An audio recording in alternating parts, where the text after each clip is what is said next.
Hello and welcome to another Out of Spec Bits episode, a little podcast style episode to basically talk about the new BMW iX5 that's launching. Today is actually launch day of the new X5 in general. It's the G65 generation. I actually flew to Germany months ago to check this car out and got to play around with it. And then months went by and it faded out of memory. But then it just came back in. I got all the press releases. I finalized our full tour and full video on Out of Spec reviews. Go check that out before this one. And I just kept thinking, holy smokes, this is the smackdown to the luxury SUV segment. We were all super impressed with the iX3, the Neue Klasse tuning. Then I showed you the i3, which is a insane long-range electric sedan. And now the iX5 is like dialed up to 11. It's pretty crazy. So in this episode, I'm joined by my friends Danny and Alex, and we're just going to talk X5, some of the specs. For those of you who don't know, Alex runs Out of Spec Renew and is responsible for repairing vehicles. So I want to talk a little bit about the Energy Master is what they call it, and sort of that PEM style repair. I guess that's Roadster Days terminology, but we can get into that. And then Danny is our transporter and drives a bunch of cars. You drive them. You drive everything for like 10 feet onto the trailer. Sometimes 100 yards. Okay, so you get some time in them. Get a little time in them. But you're also an EV owner. You've been living with the Leaf. Yeah. So, and you've also had a lot of X5 experience. I have had X5 experience. Gas, but... Yeah, exactly. Well, up to this point, that's all there's ever been for X5. So I figured that's what we'd chat about today and just kind of go through the press release now that we have everything. So there we go. On the surface of it, let's run through the specs, Alex. Could you pull up the specifications page on your side? Let's see. Let me get it here. So it's called the iX5 60 xDrive, which 60 has always been kind of the like pretty high performance one, but it's one down from like the M70. Right. But this is going to be the long range dual motor, reasonably high power offering that they're bringing in. And there's some pretty incredible specs. By the way, this is a 2-row electric SUV.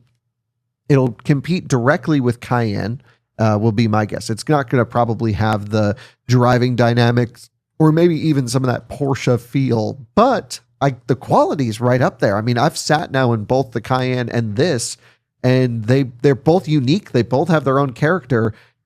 This is way less expensive too, by the way. So we should also maybe start there. The price is $79,500, or is it $79,800? The price is 70. Gosh, I should really know this, shouldn't I? Basically, just under 80,000. Yeah, basically 80 grand plus $1,500 destination. So it's like 81.5. By the time you throw some options on here, I don't think you'll need to do much based off iX3. It's going to be like 90.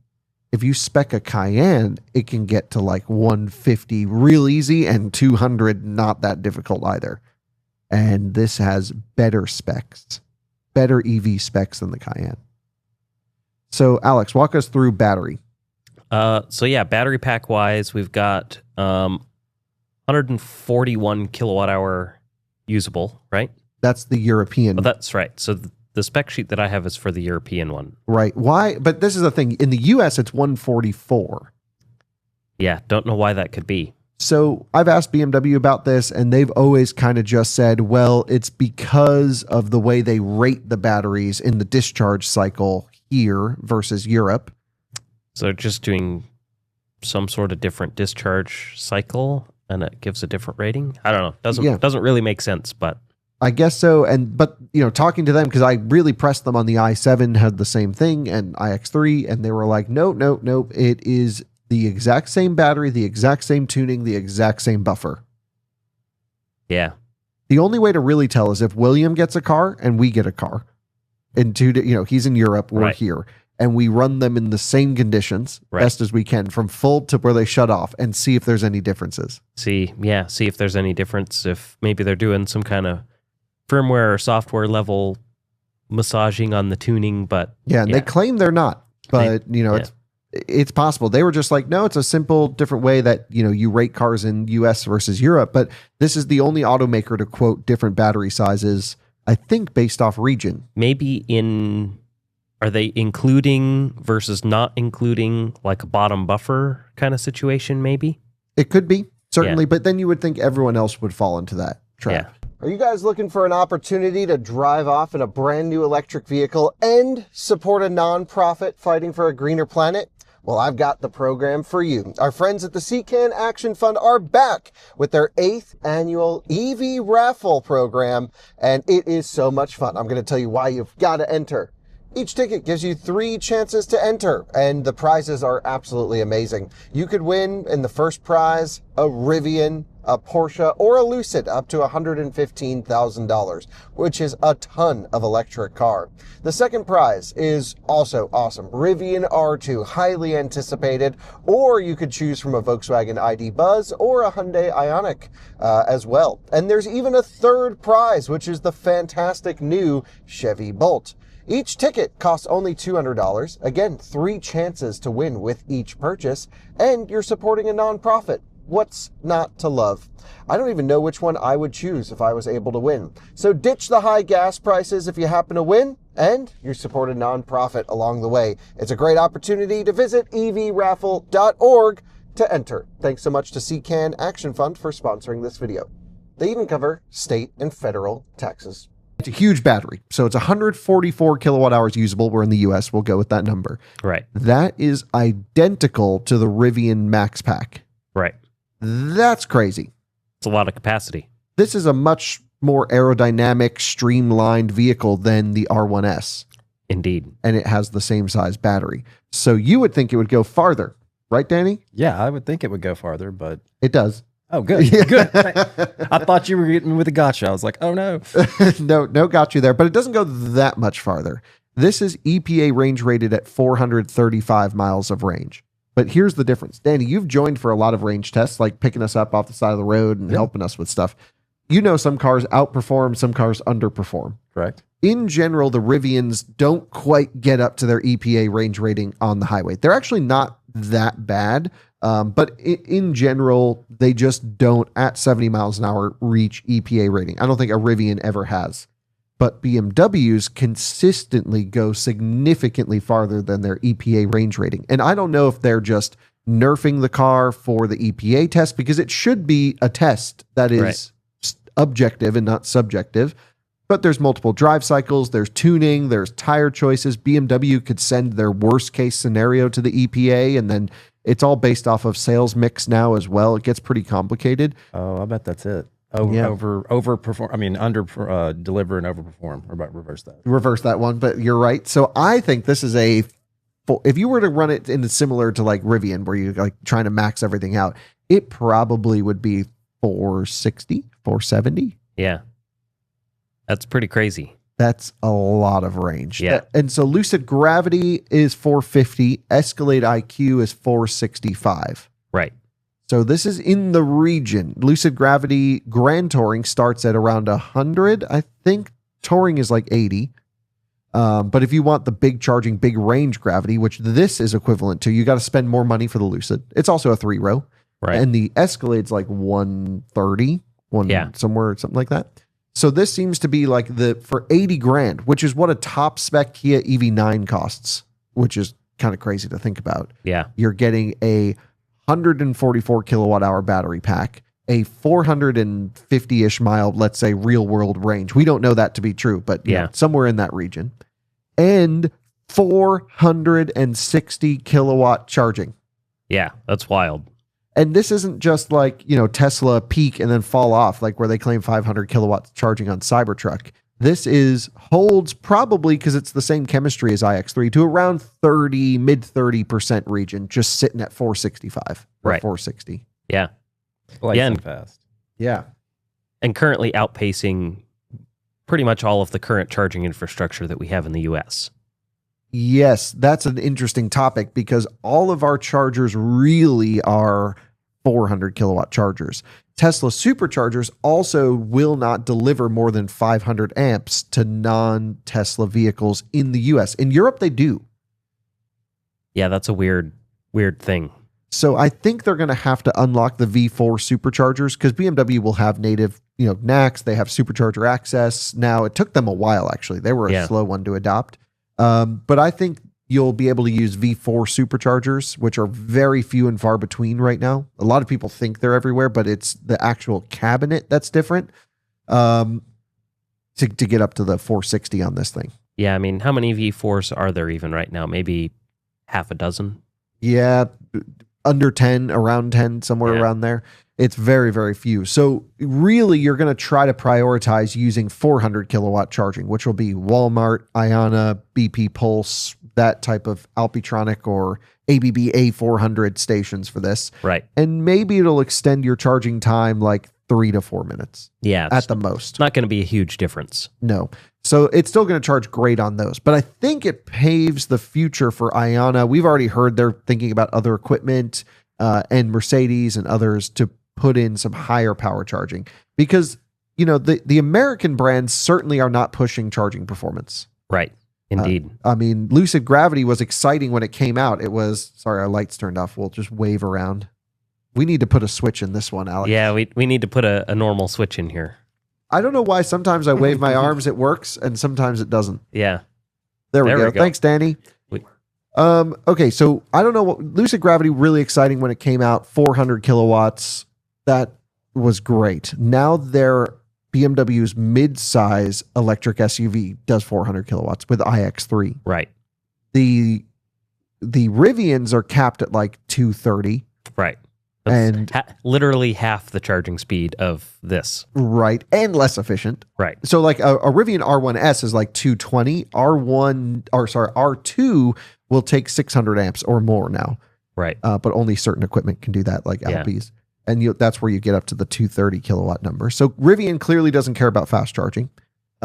Lucid did, and then just really didn't push. They wanted energy density as well to get as much in that gravity as possible, right? Which they gave up some charging performance for. Indeed. And then, like, the Tesla stuff sucks at charging. Yeah, I mean, they really kind of pushed the limits of charging speed in the early days, but now they've really haven't evolved since like 2017. Yeah, it's just kind of stayed the same. Palladium S happened in 2021? Yeah. And 2021. That's been their best charging car. Yeah, that's the best charging thing. Yeah. And like Cybertruck can hit 500 kilowatts at 1%. For like 3 seconds. Yeah. We actually charged the Cybertruck yesterday. It had a fairly okay curve, but it was still like a 45-minute charge and we got to 80-something%. Right. It's just rough. This is going to be the smackdown. Now, Escalade IQ charges decently fast on paper, right? 360-ish kilowatts. That's a 215 kilowatt hour battery and incredibly inefficient, which actually means it's okay on a road trip, but it did not win the Eastern Edge.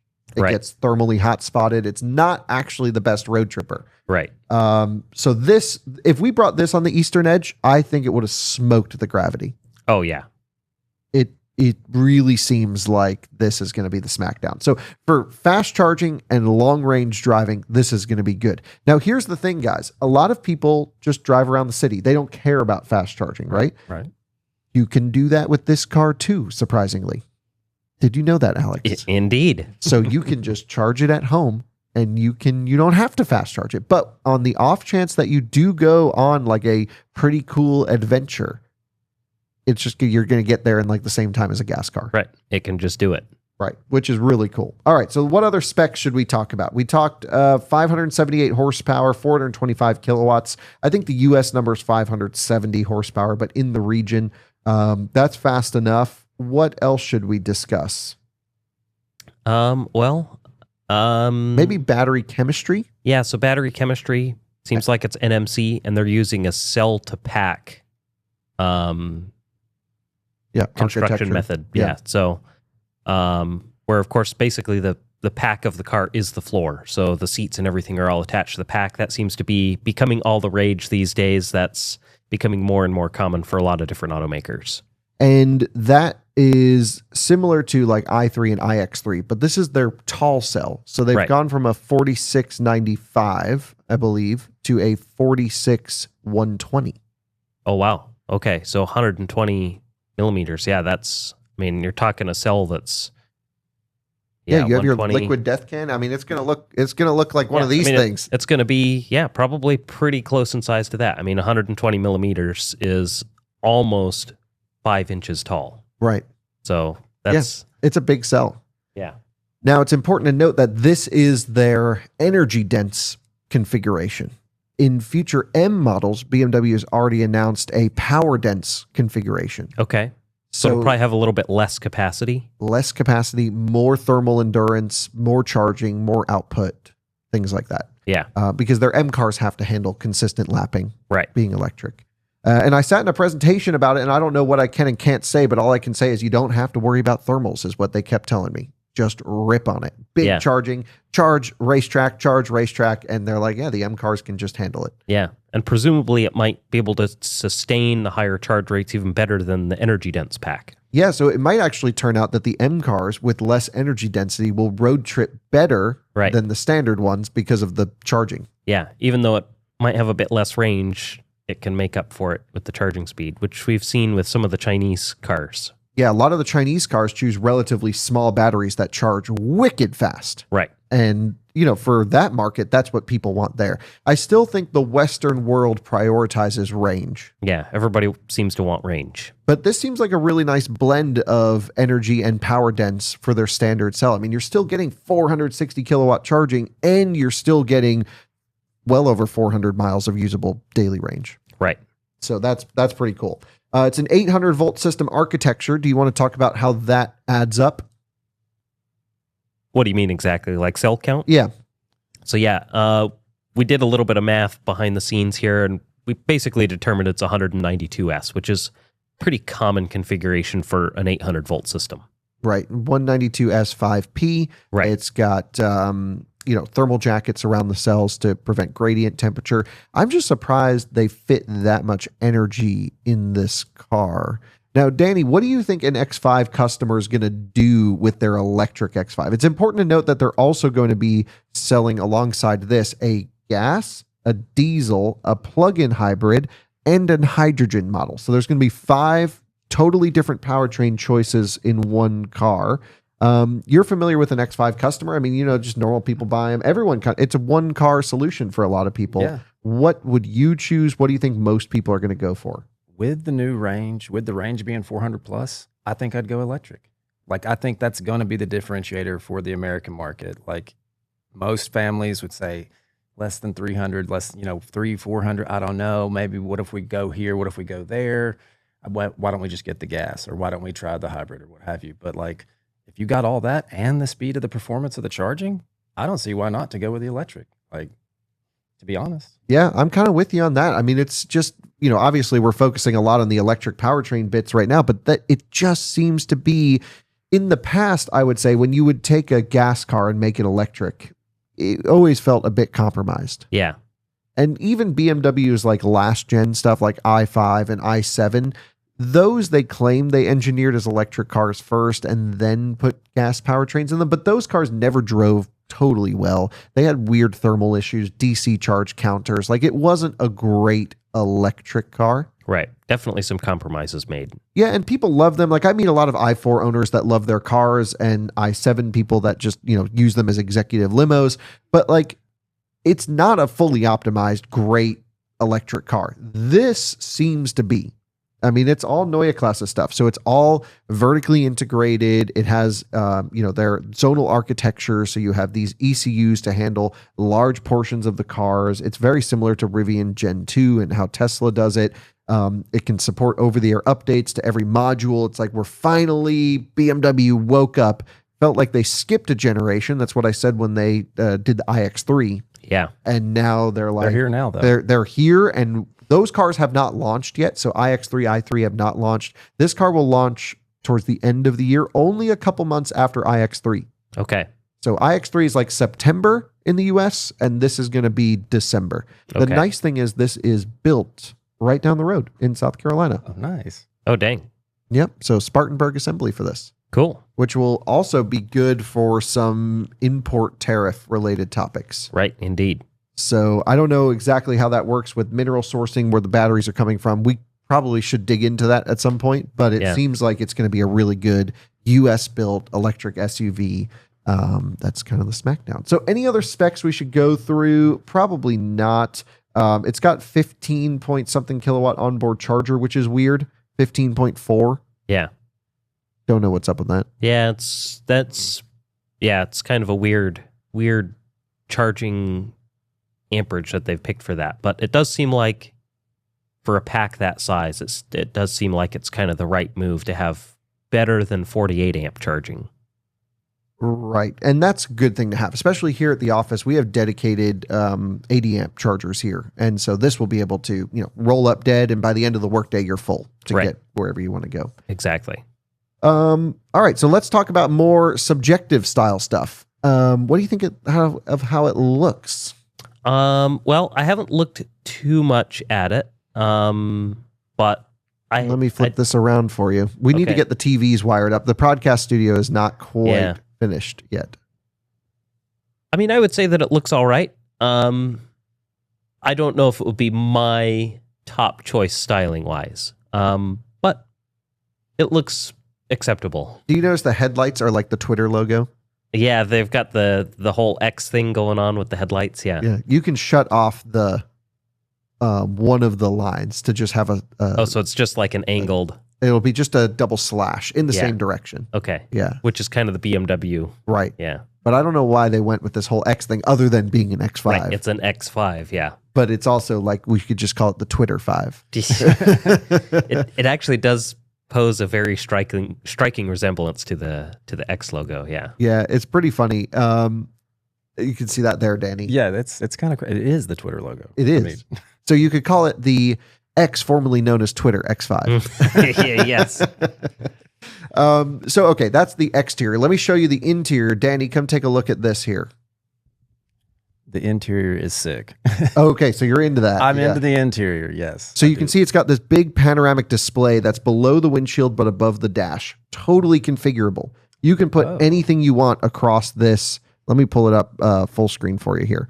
You can put anything you want across that dash, which is really cool. I've tried it in the iX3. I thought it was going to be a gimmick. Really enjoyed it. Your speed goes up to it and everything. Then you've got the world's ugliest steering wheel with that 12 o'clock. Yeah, the BMW steering wheels are not it.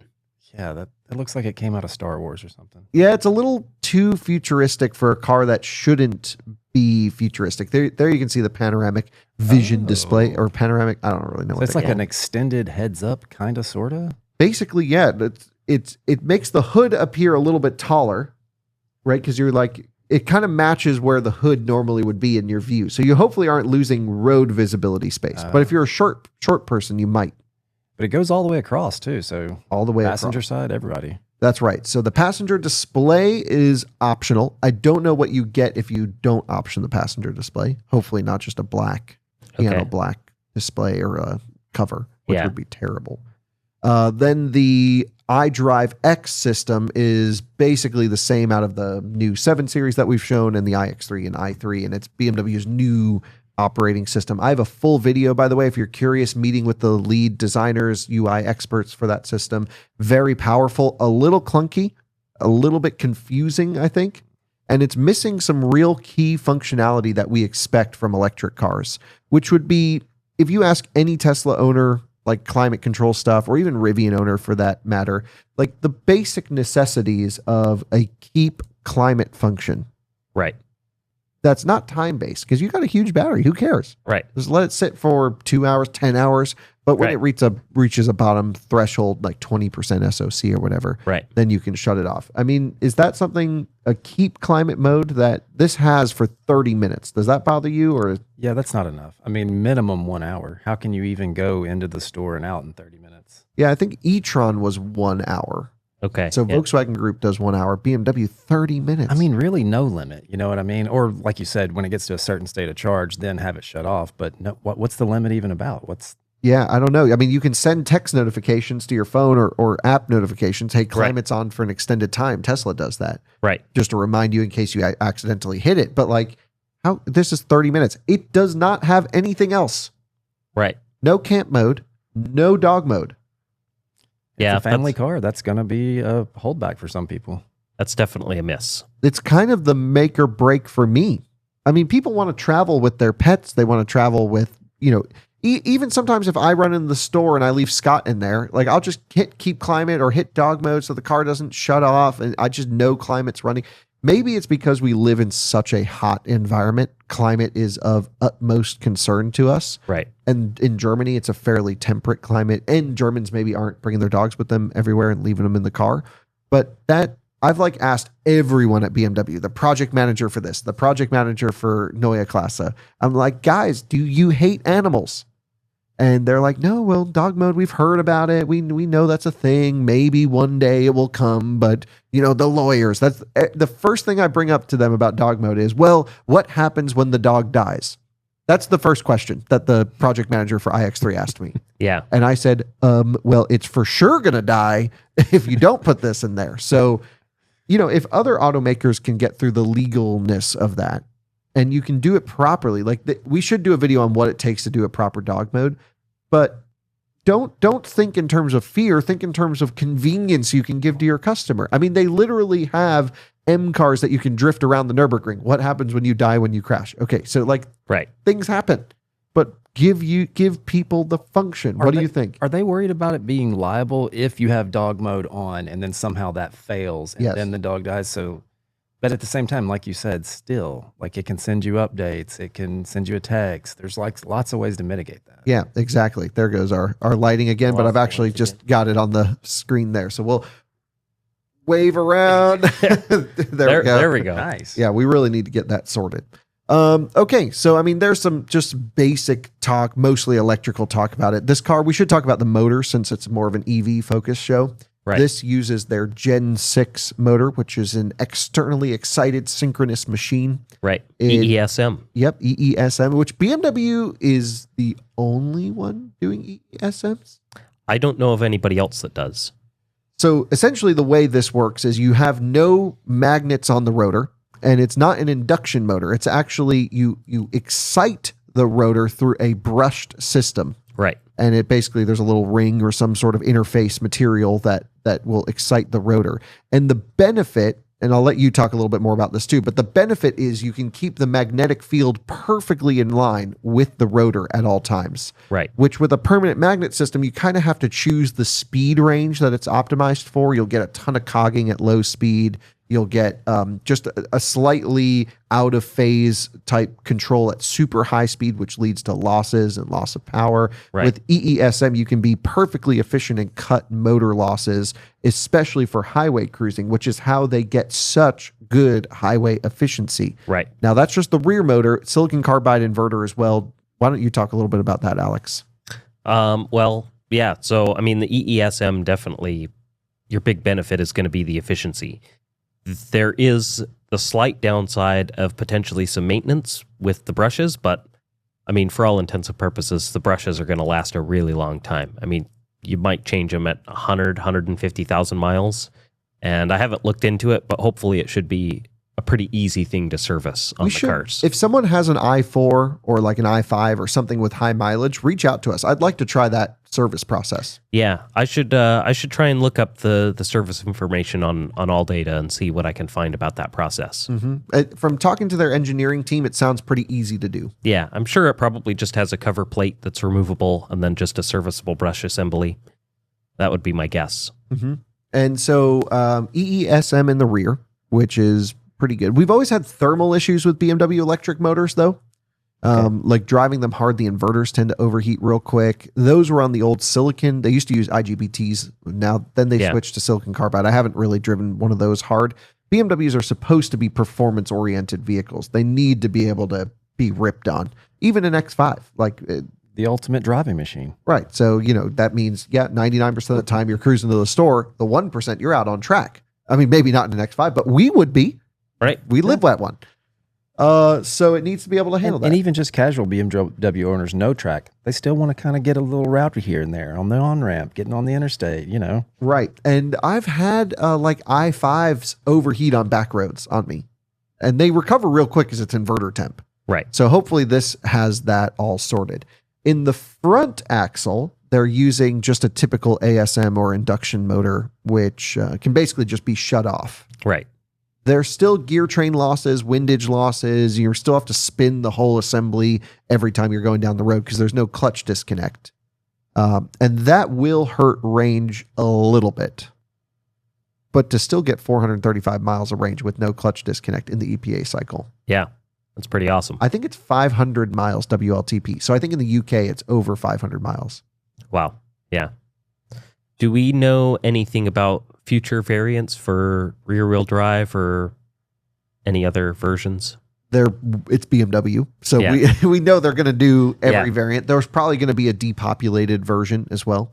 You don't need 145 kilowatt hours. I mean, if they do one that's, 100 kilowatt hours or whatever, that's fine for probably, 90% of people that would be looking into this. Yeah, usually in this case, they want that hardcore smackdown that we're all excited about.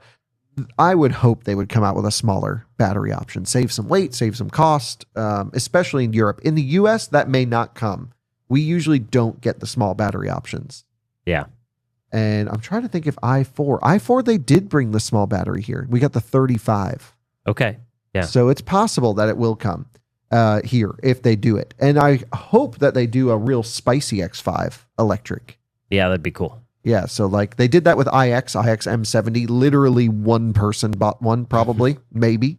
So it's cool for us to play around with. I don't know if it's worth the extra cash, but I would like to see what they could do with like a X5M electric. Yeah, that'd be cool. It sounds like that'll still far undercut the price of the Porsche, though. Yeah, I mean, that Cayenne is just so much money. And then you factor in the Cayenne has like, first of all, in Porsche, they totally messed up the entire driver assistance topics on Cayenne initially. And in here, you're going to have really good level 2 ADAS with point-to-point coming through software updates. Yeah. They claim. We'll see. So it seems like a really good 5-passenger electric long range. I'm sure we could talk 4 hours about it, but I've actually got to get this video posted in 1 minute. So that's going to end the podcast here. I got to get the reviews video up. Thank you for joining, Danny. No problem. Thank you for joining, Alex. Indeed. And that's the iX5, kind of the smackdown. The new standard. It is the new benchmark. I mean, BMWs used to be the benchmark in every category. They completely lost it for years, and it seems like they're trying to reel it back in. Yeah. If they can get level 2 point-to-point and they can get dog mode, this would be the car. Thanks for watching. See you in another one again soon. Bye-bye.